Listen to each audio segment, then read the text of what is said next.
성부와 성자와 성령의 이름으로 아멘. 하늘을 우러러.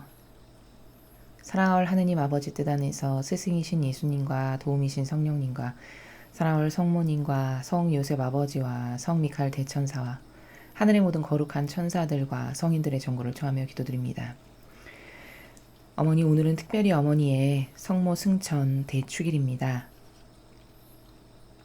온 인류의 어머니의 자녀들을, 그들의 영혼을 저희의 인성이 끌어안아 어머니 앞에 모두 다 불러 모아 어머니의 이 승천하신 거룩한 날을 기념하며 축하드립니다. 어머니, 이 저희의 사랑과 어머니께 축하드리는 이 마음을 부디 너그러이 받아주시옵소서. 또한 온 인류가 깨닫지 못하여 어머니께 많은 모욕과 역경을 드리고 있는 그 죄악을 저희 사명이 끊임없이 배상과 보속을 드리오니 어머니, 그걸로 인하여 섭섭해하지 마시고 노여워하지 마시며 슬퍼하지 마시옵소서. 어머니께 속한, 어머니께서 사랑하시는 많은 자녀들이 그래도 아직 남아 있습니다.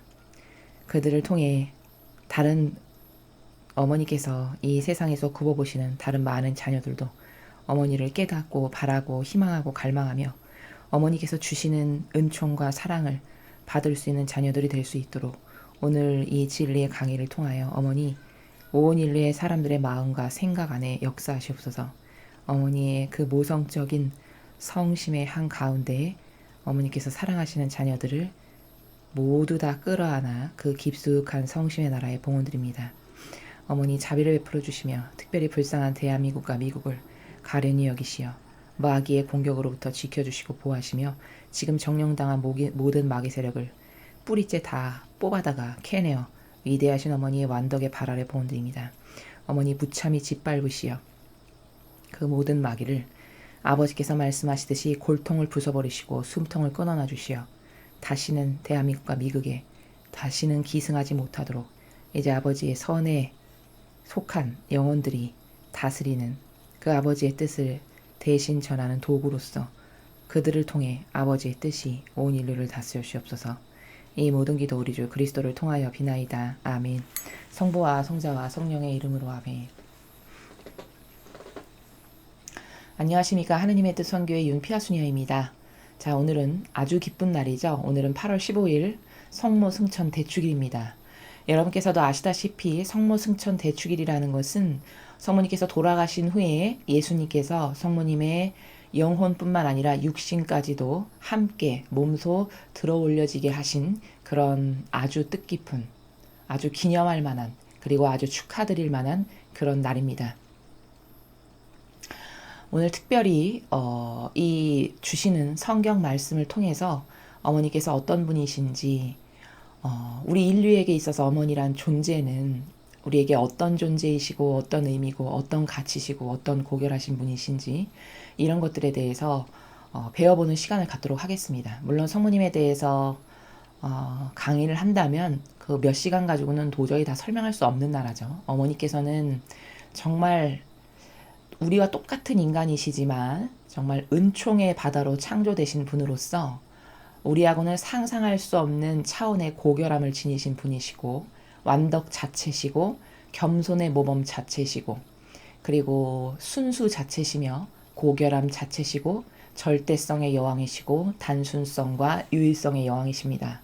그래서 왜 뭐 바다의 어머니, 무슨 어머니, 사도들의 무슨 이렇게 어머니를 부르는 애칭이 있죠. 여러분, 그게 뭘 상징하는 거냐면 그 성모님을 부르는 애칭이 수백 개가 있는데 바로 그 애칭이 상징하는 나라가 뭐냐면 어머니께서 그게 다 받으신 상급의 나라입니다. 어머니께서 지니고 계신 은총이 그토록 많으신 거예요. 그러니 우리는 자녀된 자로서 어머니께 얼마나 많이 의탁되어 있어야 하고 그런 어머니께 얼마나 간구드려야 하며 또 이 마지막 시대는 특별히 어머니의 사명이 하나님께서 인정하신 사명이 뭐냐면 인류의 공동 구속자십니다. 그러니까 우리를 구원하실 수 있는 피난처가 되세요. 그렇기 때문에 내 영혼을 끊임없이 성모님의 그 성심에 봉헌드리는 것은 이 마지막 시대는 그 어느 때보다도 중요합니다. 왜 인간 세상계도 아빠가 있고 엄마가 있고 아빠가 할 일이 있고 엄마가 할 일이 있죠.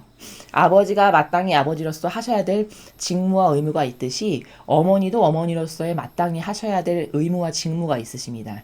그 많은 직무들 중에 하나가 어머니께서는 이 마지막 시대에 우리를 구원하시는 구원의 피난처 되시고 아버지 입장에서는 공동 구속자가 되신다. 그러므로 이런 어머니가 계신 것을 얼마나 감사해야 되는지를 절절히 깨닫고 이 마지막 시대에 우리의 영혼이 악으로부터 지켜지고 보호되려면 이 성모님의 성심 안에 끊임없이 봉헌드리는 이것을 자발적 자유의지로 수행함으로써 여러분이 이 마지막 시대에 날뛰는 사악하고 교묘하고 유려한 마귀로부터 스스로를 지킬 수 있는 그런 여러분들이 되셔야 합니다. 자, 그럼 오늘 주신 성경 말씀 함께 보시겠습니다. 2020년 8월 15일 토요일 성모승천 대축일입니다. 제1독서 요한계시록 11장 19절, 12장 1절에서 6절, 10절까지 말씀입니다. 하늘에 있는 하느님의 성전이 열리고 성전 안에 있는 하느님의 계약궤가 나타났습니다. 그리고 하늘에 큰 표징이 나타났습니다. 태양을 잇고 발밑에 달을 두고 머리에 12개 별로 된 관을 쓴 여인이 나타난 것입니다. 그 여인은 아기를 베고 있었는데 해산의 진통과 괴로움으로 울부짖고 있었습니다. 또 다른 표징이 하늘에 나타났습니다. 크고 붉은 용인데 머리가 7이고 뿔이 10이었으며 7머리에는 모두 작은 관을 쓰고 있었습니다. 용의 꼬리가 하늘의 별 3분의 1을 휩쓸어 땅으로 내던졌습니다. 그 용은 여인이 해산하기만 하면 아이를 삼켜버리려고 이제 막 해산하려는 그 여인 앞에 지켜 서 있었습니다. 이윽고 여인이 아들을 낳았습니다. 그 사내 아이는 쇠지팡이로 모든 민족들을 다스릴 뿐입니다. 그런데 그 여인의 아이가 하느님께로 그분의 어자로 들어 올려졌습니다. 여인은 광야로 달아났습니다. 거긴 하느님께서 마련해 주신 처소가 있었습니다. 그때 난 하늘에서 큰 목소리가 이렇게 말하는 것을 들었습니다. 이제 우리 하느님의 구원과 권능과 나라와 그분께서 세우신 그리스도의 권세가 나타났다. 주님의 말씀입니다. 하느님 감사합니다. 자, 여러분께서 지금 오늘 보시는 일독서는 요한계시록 11장과 12절의 내용을 함께 보셨습니다. 자, 지금 여러분께서 읽으신 이 부분의 내용은 지금 선과 악의 아주 치열하고 맹렬한 전투, 즉 영적 전쟁이 시작되고 있음을 여러분이 지금 읽으신 겁니다. 자, 그런데 그 영적 전쟁의 선두주자에 쓴 분이 바로 여기 여인이라고 표현하시는 성모님이시라는 겁니다. 그 성모님이 이렇게 악과 싸워주시는 아버지의 대리자 되신다라는 것을 오늘 요한계시록을 통해서 우리가 발견할 수 있는 것이죠. 이래서 제가 서두에 말씀드렸듯이 이 마지막 시대는 오로지 우리의 영혼이 보호될 수 있는 것은 이 성모님의 성심, 그 안에서 우리의 영혼이 이 마귀의 이 치열하고 맹렬하고 잔혹한 전투로부터 보호될 수가 있다. 그러니까 성모님이 우리에게 얼마나 중요한 존재시고 우리의 진정한 어머니 되시며 사실적인, 그리고 어머니는 이렇게 자녀들을 보호하시고 지키시는 권능을 아버지께로부터 부여받으셨다라는 것을 보실 수 있습니다. 자, 간략하게 조금씩 보시면요. 12장 1절에 보시면 하늘의 표징이 나타났다고 쓰여 있죠. 태양을 입고 발밑에 달을 두고, 그러니까 태양을 입고 발밑에 달을 두고 있다라는 것은 하느님의 그 영광을 드러내시는 어머니의 그 권능을, 즉 하느님의 대리자로서의 어머니의 모습을 묘사하고 계신 겁니다.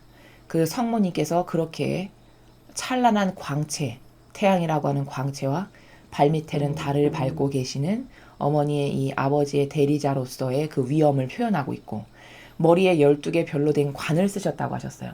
이 여인이 성모님이신데 12이라는 수는 그 신적인 나라에서 다스림을 뜻합니다. 그래서 세상은 10이라는 숫자로 하느님께서는 이 세상을 다스리시는데, 이를테면 12지파. 12지파로 이스라엘을 다스리셨죠? 1년은 12달입니다. 그리고 하루는 24시간인데 오전 12시간, 오후 12시간 이렇게 12와 12로 12가 2개로 나누어져 있죠. 이렇게 세상을 아버지께서는 12라는 수를 통해서 다스리고 계심을 우리가 발견할 수 있죠. 그러니까 어머니께서 12개의 별로 된 관을 쓰셨다라는 것은 이렇게 하느님께로부터 그 권한을 부여받으셔서 이 인류를 다스리시는 그런 하느님의 권능과 그 힘을 대신 부여받아서 수행하시는 하느님의 대리자의 모습을 12장 1절에서 우리가 발견할 수 있다라는 것이죠. 그 여인은 아기를 베고 있었는데 해산의 진통과 괴로움으로 울부짖고 있었습니다. 자, 아기, 성모님께서 베고 계신 아기, 예수님이시죠. 그 예수님을 뜻하시는 것이고 이제 막 해산이 가까워와서 고통으로 울부짖고 계시는 어머니의 모습을 묘사하고 있죠. 그런데 그때 또 다른 표징이 하늘에 나타났어요. 크고 붉은 용인데 머리가 7이고 뿔이 10이었고 7머리에는 모두 작은 관을 쓰고 있었다. 자, 이렇게 성모님께서 아버지의 그 영광을 입으시고 자녀들을 보호하시고 지켜주시는 인류의 공동구속자여 대리자로서 이렇게 선의 세력으로 딱 계신데 이때 이 선에게 맞서는 마귀 세력이 등장한 거죠. 지금까지 이 전체적인 그 12장의 내용은 영적 치열한 전투의 선과 악의 세력을 보여주는 겁니다. 근데 붉은 용은 마귀죠, 여러분. 영적으로. 본질의 나라에서 천상의 세계에서 용, 뱀 이것은 다 마귀를 지칭합니다. 이제 붉은 용이니까 마귀의 세력이죠. 근데 이 마귀가 머리가 7개 달렸대요. 머리가 7개고 뿔이 또 10개가 있고 그런데 7머리에 다 관을 썼대요. 왕관 같은. 그러니까 이게 뭘 뜻하는 거냐면 이렇게 마귀도 아주 강력한 힘을 지니고 있음을 보여주는 겁니다. 관을 썼다는 건 다스림, 즉 왕을 상징해요. 그러니까 자기가 왕 행세하는 거죠. 다스림의 세력을 이렇게 갖고 있는 거죠. 이 마귀가. 근데 7이라는 숫자는 저기 지금 7이 나오죠. 7이라는 숫자는 영적 세계에서 완전수입니다. 완전수. 더 이상 부족함이라고는 찾아볼 수 없는 완전수를 우리는 7이라고 해요. 그래서 일주일이 7일이죠. 바로 이 완전수. 하느님께서 이 자연수 하나하나마다도 아버지의 뜻이 내포하고 계시는 본질의 의미가 이렇게 다 있거든요. 그 중에서 아까 전반부에 제가 12는 하느님의 다스림의 수다. 7은 완전수로서 일주일 만에 창조를 끝내셨어요. 이 천지창조 때요. 그렇게 일주일 안에 완벽한 창조가 이루어졌고 그래서 월화수목금토일 7일로 이루어졌고 이 7이 완전수를 뜻해요. 그러니까 여기서 머리가 7이고 뭐 뿔이 10개 달리고 이런 것은 이렇게 이 마귀도 붉은 용도 하느님을 대적할 만한 이런 힘을 갖고 있고 이렇게 하느님을 흉내내는 관을 쓰고 있는 지가 왕이다 이거죠.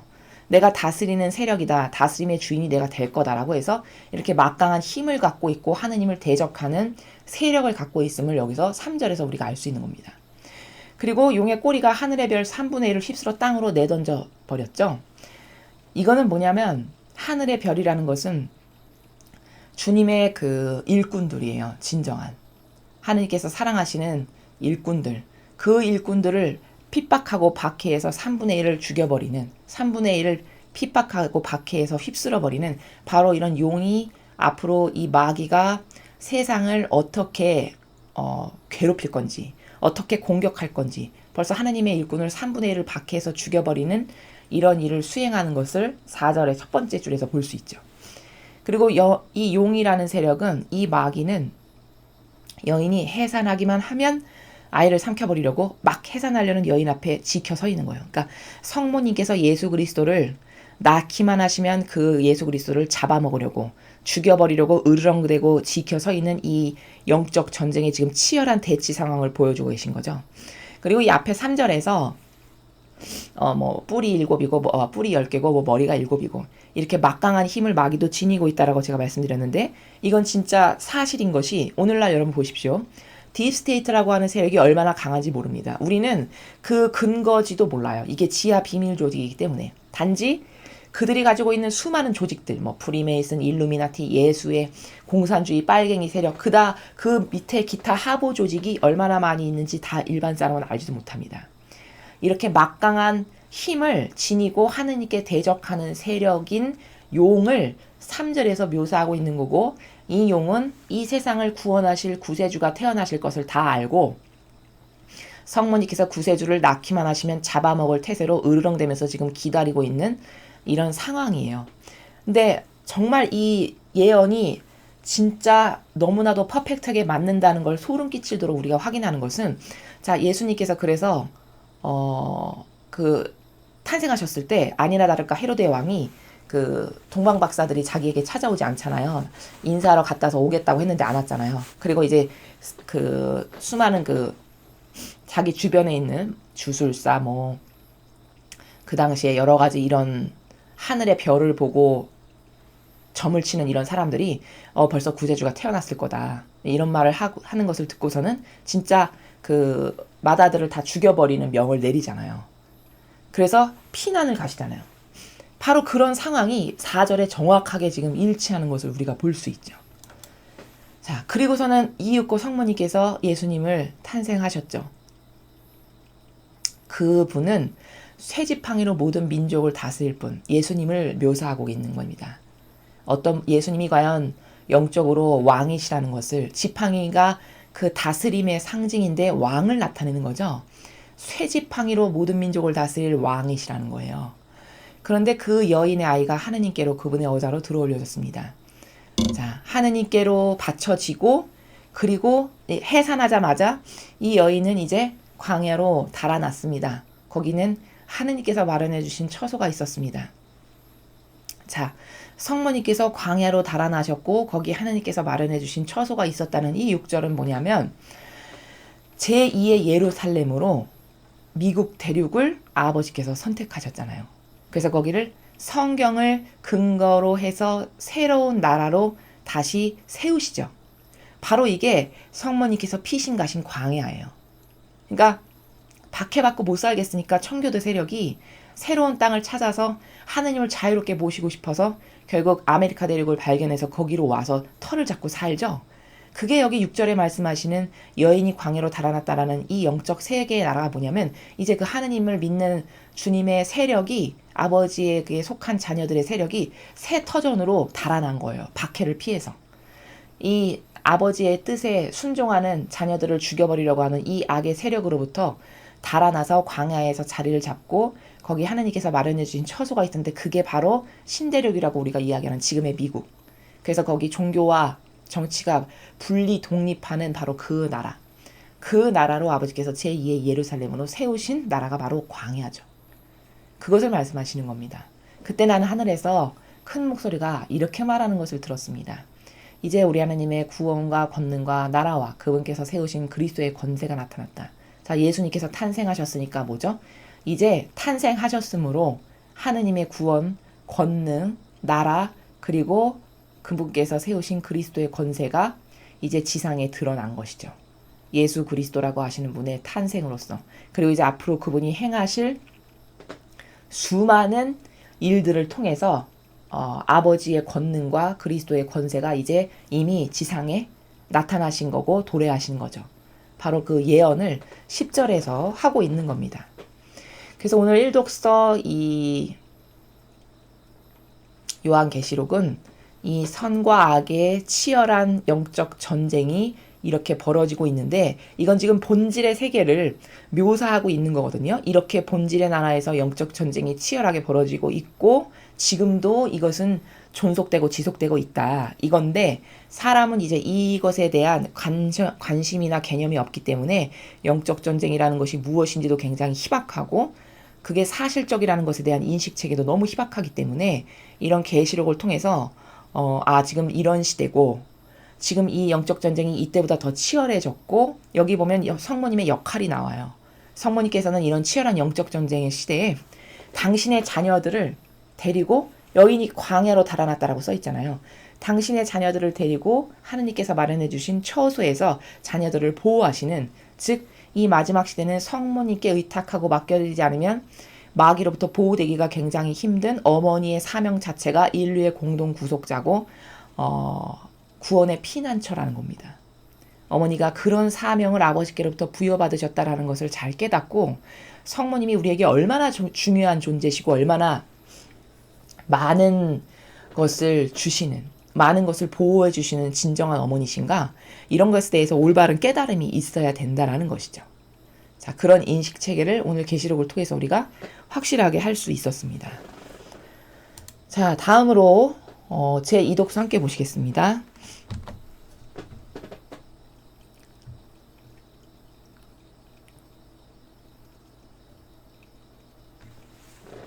제2독서 사도 바오로의 코린토일서 15장 20절에서 27절까지의 말씀입니다.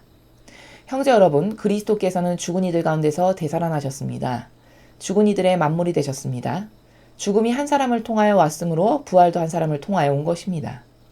아담 안에서 모든 사람이 죽는 것과 같이 그리스도 안에서 모든 사람이 살아날 것입니다. 그러나 각각 차례가 있습니다. 만물은 그리스도이십니다. 그 다음은 그리스도께서 재림하실 때 그분께 속한 이들입니다. 그리고는 종말입니다. 그때 그리스도께서는 모든 권세와 모든 능력, 권력과 권능을 파멸시키시고 나서 나라를 하느님 아버지께 넘겨드리실 것입니다. 하느님께서 모든 원수를 그리스도의 발 아래 잡아 다 놓으실 때까지는 그리스도께서 다스리셔야 합니다. 마지막으로 파멸되어야 하는 원수는 죽음입니다. 사실 하나님께서는 모든 것을 그의 발 아래 굴복시키셨습니다. 주님의 말씀입니다. 하느님 감사합니다. 자, 바오로 사도는 마지막 천년 왕국이 도래할 때까지의 1년의 과정. 예수님께서 지상에 오셨는데 모든 이들의 죄악을 끌어안고 돌아가셨고 다시 부활하셨고, 그런데 그분과 하나 된 이들은 예수님이 부활하신 것처럼 다시 살 것이고, 그리고 이 마지막 천년왕국 시대에 예수님께서 온 인류를 아버지의 뜻으로 다스리신 다음 완벽하게 시뮬레이션이 끝나고 나면 아버지께 자 아버지 이제 받으십시오. 아버지께서 친히 다스리시옵소서 하고 아버지께서 다스리시는 그것으로 이제 모든 아버지의 7,000년 동안의 그 창조의 완성이 그렇게 끝맺음을 할 거다라는 것을 쭉 아주 간략하게 설명을 하고 있습니다. 하느님의 역사를, 다스림의 역사를. 그래서 차근차근히 보시면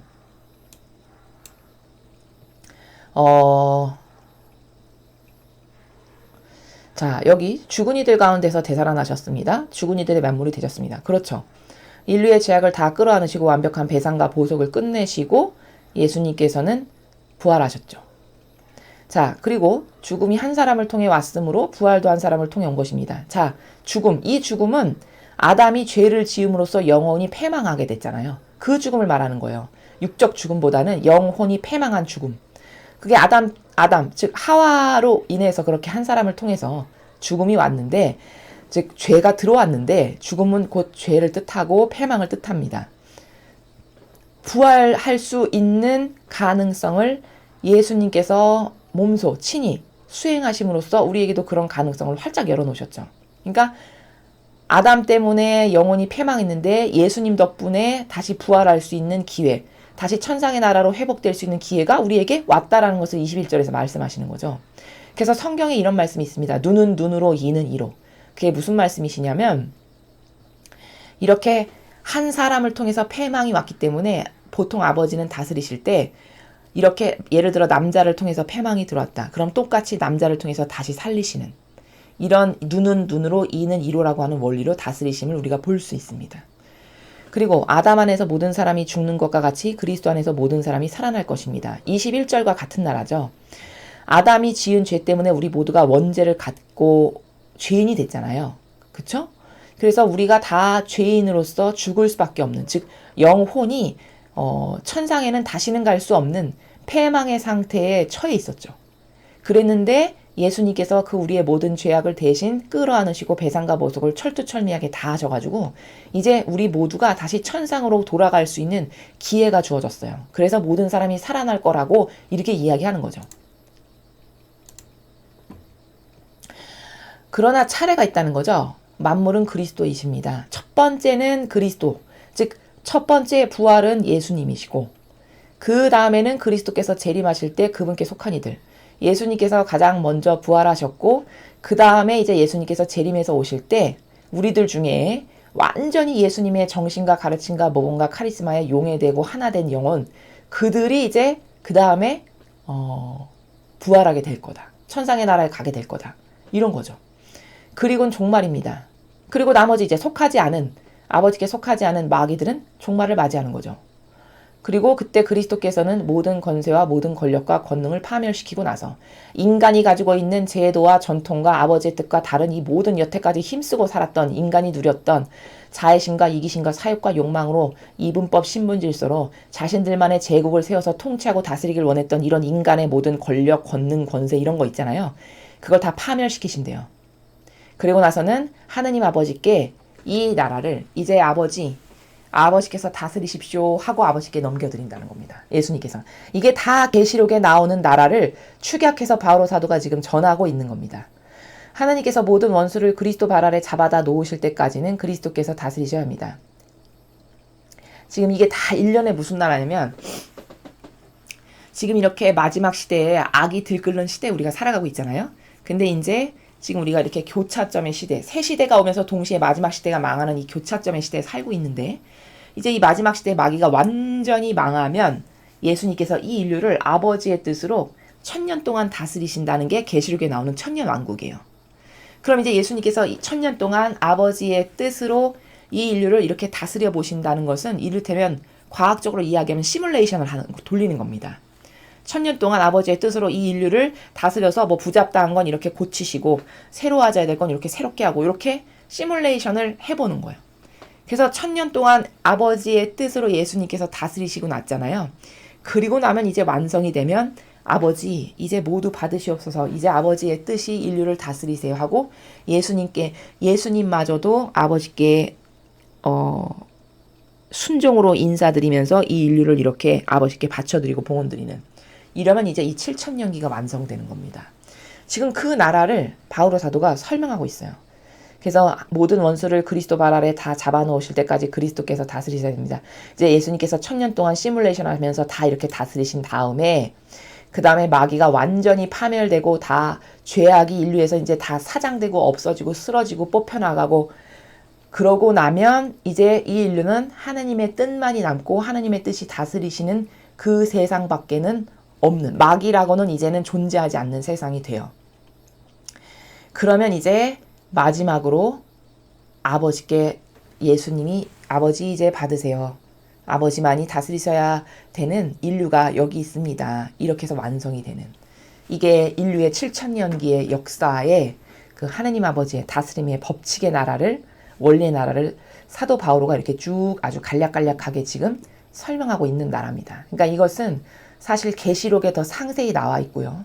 하느님께서 어떻게 인류를 7000년 안에 완성시키셔서 이제 아버지의 뜻이 온 인류를 다스리시는 천상의 그 나라를 완성하시는가에 대한 것의 요약 정리 정도의 나라다라고 보시면 되겠습니다. 자, 다음으로 오늘 복음을 함께 보시겠습니다. 루카복음 1장 39절에서 56절까지 말씀입니다. 주님 영광 받으소서. 그 무렵 마리아는 길을 떠나 서둘러 유다 산악 지방에 있는 한 고을로 갔다. 그리고 지카리아의 집에 들어가 엘리사벳에게 인사하였다. 엘리사벳이 마리아의 인사말을 들을 때 그의 태 안에서 아기가 뛰놀았다. 엘리사벳은 성령으로 가득 차 큰 소리로 외쳤다. 당신은 여인들 가운데에서 가장 복되시며 당신 태중의 아기도 복되십니다. 내 주님의 어머니께서 저에게 오시다니 어찌된 일입니까? 보십시오. 당신의 인사말 소리가 제 귀에 들리자 저의 태 안에서 아기가 즐거워 뛰놀았습니다. 행복하십니다. 주님께서 하신 말씀이 이루어지리라고 믿으신 분. 그러자 마리아가 말하였다. 내 영혼이 주님을 찬송하고 내 마음이 나의 구원자 하느님 안에서 기뻐 뛰니 그분께서 당신 종의 비천함을 굽어보셨기 때문입니다. 이제부터 과연 모든 세대가 나를 행복하다 하리니 전능하신 분께서 나에게 큰일을 하셨기 때문입니다. 그분의 이름은 거룩하고 그분의 자비는 대대로 당신을 경외하는 이들에게 미칩니다. 그분께서는 당신 팔로 권능을 떨치시어 마음속 생각이 교만한 자들을 흩으셨습니다. 통치자들을 왕자에서 끌어내리시고 비천한 이들을 드러눕히셨으며 굶주린 이들을 좋은 것으로 배불리시고 부유한 자들을 빈손으로 내치셨습니다. 당신의 자비를 기억하시어 당신 종 이스라엘을 거두어 주셨으니 우리 조상들에게 말씀하신 대로 그 자비가 아브라함과 그 후손에게 영원히 미칠 것입니다. 마리아는 석 달가량 엘리사벳과 함께 지내다가 자기 집으로 돌아갔다. 주님의 말씀입니다. 그리스도님 찬미합니다.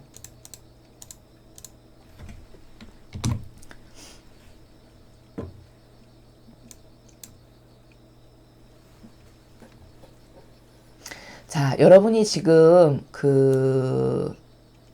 보시는 엘리사벳과 성모님의 이 대화를 나누시는 이 정신세계 있죠?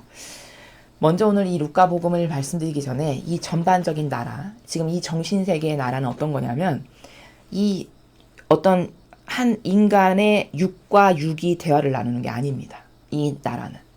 그러니까 인성의 나라에서 말을 나누는 세계가 아니에요. 지금 이 두 분이 대화를 하시는 거는. 이것은 순전히 신성의 나라 있죠. 신성. 즉 영혼이라고도 지칭하는데 영혼이라고 말하기엔 좀 부족한 신성의 나라.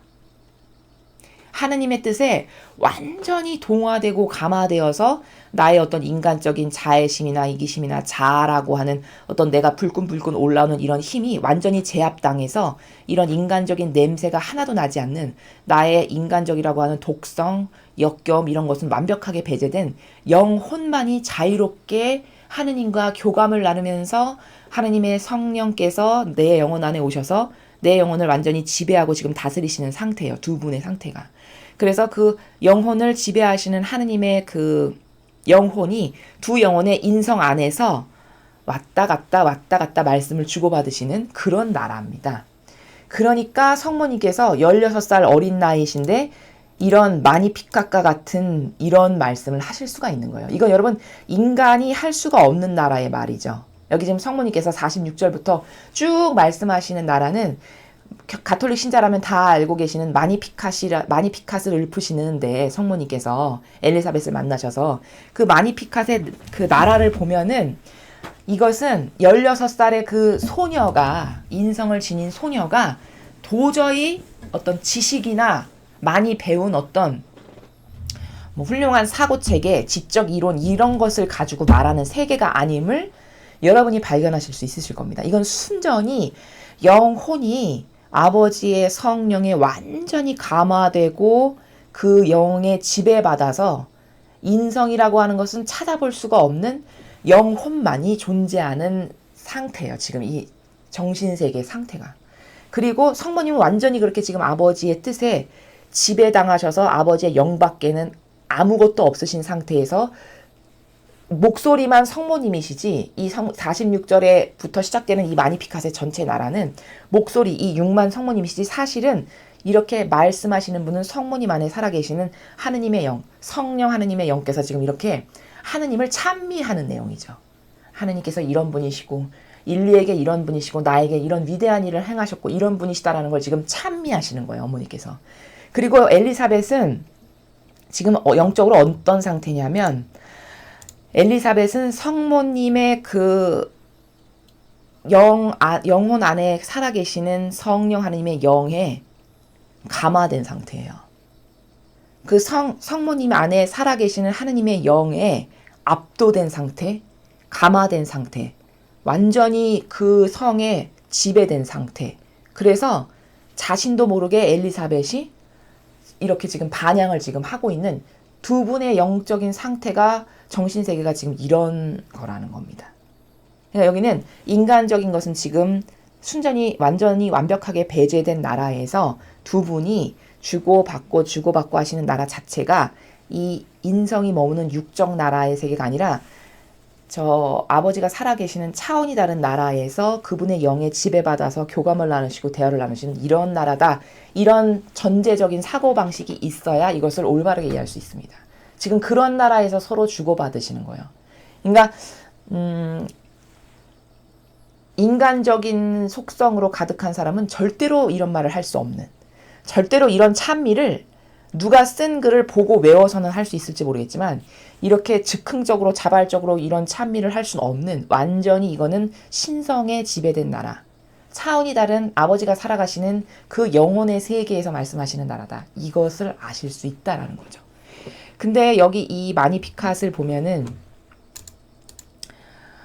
내 영혼이 주님을 찬송하고 내 마음이 나의 구원자 하느님 안에서 기뻤더니, 이 마니피캇을 이 로마 가톨릭의 어떤 사제가 그렇게 해설하는 거를 제가 본 적이 있는데, 글쎄 뭐 16살짜리 성모님이 뭐 이렇게 이야기했다라고 전승이 되긴 하는데, 그 뭐 16살이 이런 말을 하는 것은 불가능하고, 아마 뭐 후대에 어떤 사람들이 이렇게 뭐 이렇다더라 해서 뭐 구전된 것을 전해주는 게 아닐까, 이런 이야기를 하는 사제를 제가 본 적이 있어요. 이 마니피캇에 대해서.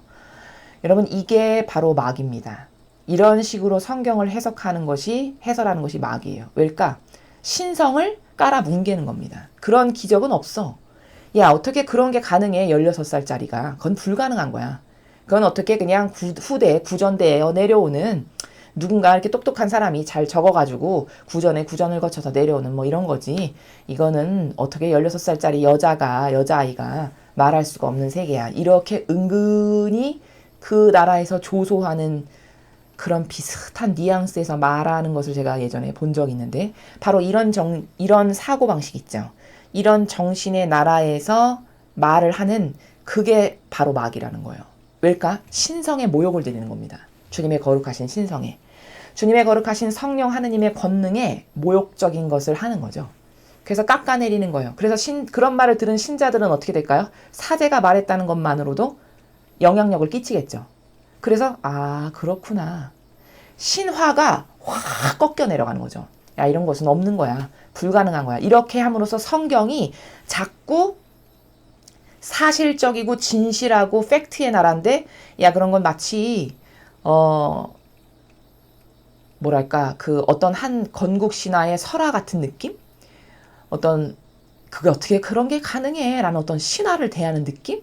이 나라로 은근히 유도하는 거죠. 그러니까 가톨릭 신자들의 믿음의 수준의 질이 자꾸 떨어지는 것은, 그런 마귀들이 옳지도 않은 그런 인간적인 자기의 재해석은 마귀인데, 그 재해석으로 성경의 권위를, 그 신적인 진실과 사실로만 가득한 이 성경의 신적 권위를 자꾸 깎아내리는 겁니다. 그리고 그것은 허무맹랑한 것, 그것은 불가능한 것, 어떻게 그런 것이 가능해? 이런 나라로 은근히 재해석을 해서 그것을 받아들이는 사람으로 하여금, 그렇구나, 그래, 이런 건 불가능하지, 어떻게 이런 게 가능하겠어, 이렇게 갖게끔 마음을. 그래서 믿음을 자꾸 훼손시켜 나가는 이런 마귀적 사고방식에서 발언을 하는 거다. 이것을 제가 여러분에게 추가로 말씀을 드립니다. 그래서 이 두 분은 지금 완전히 하느님의 영에 감화돼서 말씀하시는 거예요. 그러니까 이때 엘리사벳도 임신 중이었고, 성모님도 태안에 이제 예수님께서 잉태되신 그때였어요. 근데 엘리사벳이 먼저 임신을 했죠. 그리고 사촌 언니였죠, 성모님께는. 그래서 찾아가신 거예요. 근데 성모님께서 딱 오셔서 인사말을 들으니까, 성모님 안에 계시는 성령 하느님께서 지금 말씀하시니까 그 영에 완전히 감화된 엘리사벳까지도 지금 성령으로 가득 차게 된 겁니다. 상황이 41절에 그래서 성령으로 가득 차 이렇게 써 있잖아요. 그러면서 큰 소리로 외쳤다. 성령에 가득 차서 큰 소리로 자기도 모르게 외치는 거죠. 여인들 가운데서 가장 복되시고 아기도 복되십니다. 이렇게 찬미를 먼저 드리는 거예요. 성모님의 태중에 계신 아드님께서 예수 그리스도시라는 것을 찬미 드리는 거죠. 내 주님의 어머니께서, 주님이라고 이렇게 지칭을 하잖아요, 올바르게. 그쵸? 주님의 어머니께서 저에게 오시다니 어찌된 일입니까? 보십시오. 성모님 안에 계시는 성령 하느님께서 말씀을 막 하시니까 그 영에 완전히 압도당해서 엘리사벳도 지금 거룩한 영에 휘 감겨서 자신도 모르게 막 이런 찬미가 지금 나오고 이런 상황이라는 거예요. 제가 말씀드리는 게. 제 안에 태 안에 아기가 막 즐거워서 뛰놀고 있습니다. 뭐 이러면서 행복하십니다. 주님의 말씀이 이루어지리라고 믿으신 분, 막 이렇게 찬미를 막 드리고 있죠. 그러니까 이제 그 찬미의 화답을 성모님께서 마니피캇으로 드리고 계시는 상황이 46절부터다 이겁니다. 그래서 이제 성모님께서 말씀하시는 내용의 나라를 이렇게 보니까, 내 영혼이 주님을 찬송하고 내 마음이 나의 구원자 하느님 안에서 기뻤디니, 하느님께 찬미를 드리고 있어요. 근데 얼마나 본질의 나라에서 찬미를 올바르게 드리고 계시냐면, 내 영혼이 이렇게 말씀하세요. 그러니까 육이 아니고 영혼이 찬송하고 있대요. 지금 정확하게 표현을 하고 계시죠. 정확하게 영혼의 나라에서 지금 말씀하고 계시다는 것을 여기 첫 번째 46절부터 할 수 있어요. 내 육이 주님을 찬송하고, 이게 아니에요. 내 마음이 뭐 주님을 찬송하고, 이게 아니라 내 영혼이 찬송하고 있다잖아요. 영혼이 곧 나죠. 주인이죠. 본질이죠. 그 본질의 나라에서 지금 찬미를 드리시는 거예요. 또 내 마음이 나의 구원자 하느님 안에서 기뻐 뛰노니, 내 영혼이 나를 구원하시고 인류를 구원하시는 하느님 안에서 지금 너무 기쁩니다. 그분께서 주님 종의 비천함을 굽어오셨기 때문입니다. 아버지께서, 하느님 아버지께서 저를, 제가 얼마나 비천한 존재인지를 가엾이 보시고 살피시고 저를 돌보시고 저에게 은총을 주셨습니다. 이렇게 말씀하시는 거고, 이제부터 과연 모든 세대가 나를 행복하다 하리니. 왜 행복하다 할까요, 성모님을? 그리스도를 잉태하신 모친이시니까. 메시아를 잉태하신 어머니시니까. 모든 세대가 어머니를 행복하다라고 할 거라는 거예요. 전능하신 분께서 나에게 큰 일을 하셨기 때문입니다. 그렇죠. 하느님께서 위대하시고 놀라우신 일을 나에게 하셨기 때문에 이제부터 모든 세대는 나를 찬송하고 찬미할 겁니다. 그분의 이름은 거룩하고 그분의 자비는 대대로 주님을 경외하는 이들에게 미칩니다. 하느님께서는 하느님을 진실되고 참된 마음의 나라에서 경외하는 이런 자녀들에게 자비를 베푸시는 분이십니다. 하느님이 어떤 분이신지 계속 찬미드리고 계세요. 지금 성모님께서. 하느님이 어떤 분이신지 지금 하느님의 자비를 찬미하고 계세요. 그렇죠? 하느님의 자비를 찬미하고 계시고, 그분께서는 주님 발로 권능을 떨치시어 마음속 생각이 교만한 자들을 흩으셨습니다. 통치자들을 왕자에서 끌어내리시고 비천한 이들을 들어 높이셨으며 굶주린 이들을 좋은 것으로 배불리시고 부유한 자들을 빈손으로 내치셨습니다. 자, 51절부터 53절은 성모님께서 말씀하시는, 성모님의 영혼 안에서 성령 하느님께서 아버지를 찬미하시는 건데, 더 정확히 이야기하면 51절부터 53절은 하느님의 정의를 찬미하고 계세요. 하느님이 얼만큼 정의롭고 공의로우신 분이신가? 권능을 떨치셔서 마음속 생각이 교만한 바리사의 율법학자, 이 시대에 힘쓰나 쓰고 힘께나 쓰고 권력 꽤나 가지고 있는 이 모든 교만한 것들, 이건 다 흩으신다는 거예요. 그분의 정의가.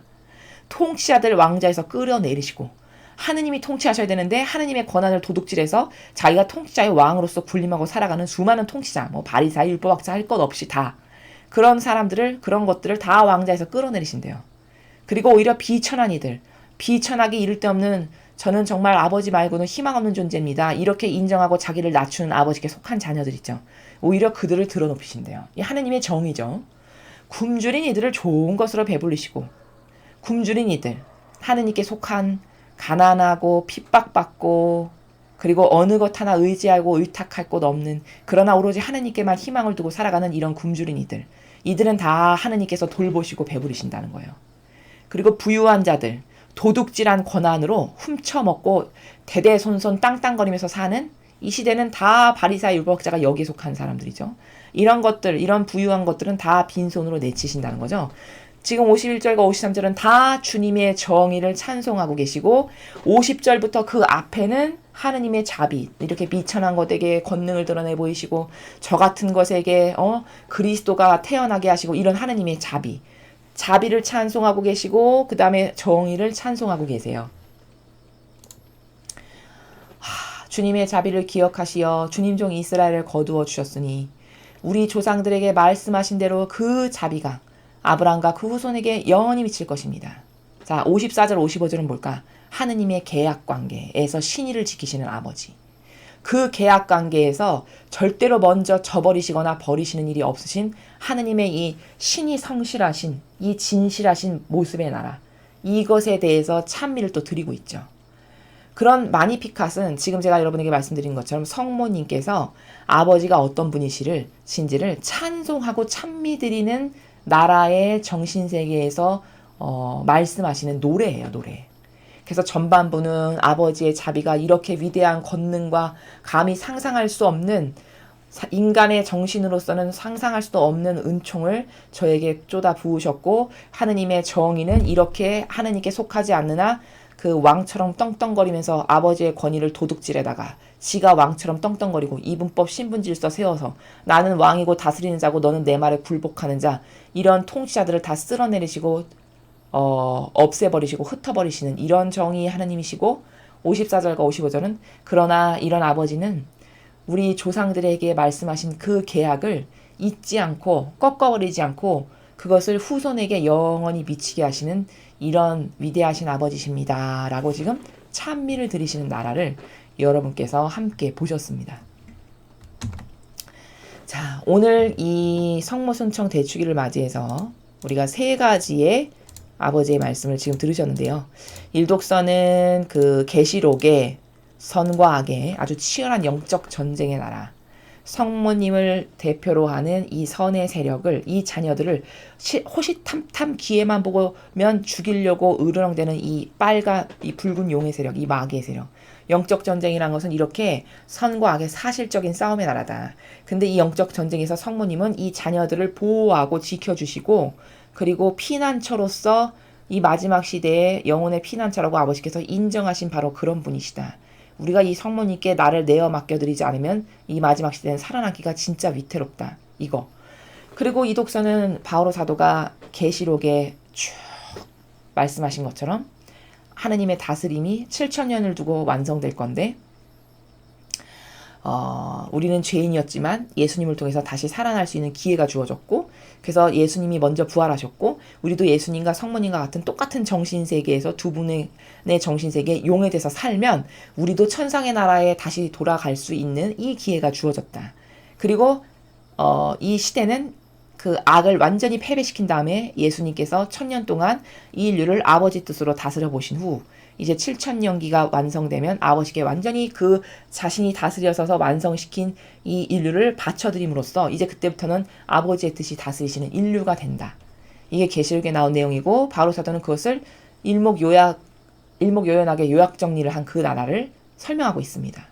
그리고 오늘 이 복음은 성모님께서 그리고 엘리사벳이 하느님의 영으로 완전히 충만해서, 즉 성령 하느님께서 두 분의 영을 완전히 사로잡아서 인간의 두 인간이 대화를 나누는 게 아니고, 두 인성이 대화를 나누는 게 아니고, 두 분 안에 아버지의 뜻이 완전히 차지하시고 다스리시면 인간의 육만 빌리고 목소리만 빌리실 뿐, 사실 그 두 분 영혼 안에서 이렇게 주고받는 이 대화의 나라는 사실 신성에서 주고받는 대화의 나라입니다. 그러니까 16살 소녀가 감히 말할 수 없는 것을 말하잖아요. 그쵸? 하느님을 찬송하고 공경하는데, 찬미하고 그분이 이런 분이시다라는 것을 증언하는데 16살로서는 쓸 수 없는 단어들을 말씀하세요. 이게 뭘까? 하느님의 영이 이렇게 살아계시고 하느님의 영으로 지배당해서 하느님의 뜻에 완전히 동화되고 용해되고 하나된 정신세계가 뭔가를 우리가 오늘 두 분의 대화의 내용을 통해서 그 나라를 발견한 겁니다. 그래서 우리는 이 마지막 시대는 성모님께서 진짜 위대한 사명을 갖고 계시고, 그 성모님께 의탁해서 살아가는 것이 정말 중요한데, 왜 중요한지를 제가 여러 번 반복해서 말씀을 드렸고, 아버지는 성모님께 이런 권한을 부여하셨어요. 그래서 인정하시기를 마지막 시대의 구원의 피난처다, 또 공동 구속자다, 이런 그 말씀으로서 성모님의 임무를 성모님께서 하시는 그 임무랄까, 직책이랄까, 하시는 성모님께서 하시는 그 모든 그 나라가 인류를 구원하시는 것에 우리를 도와주시는 그런 진실한 어머니시다. 그럼 우리는 어머니께 의탁드리고 맡겨드리고 끊임없이 갈망해야 되겠다. 그래야만 내 영혼이 이 마지막 악으로 점철된 시대에 살아남을 수 있다. 라는 것을 여러분께 말씀드립니다. 이상으로 2020년 8월 15일 토요일 성모순청 대축일 복음 해설을 마치겠습니다. 감사합니다.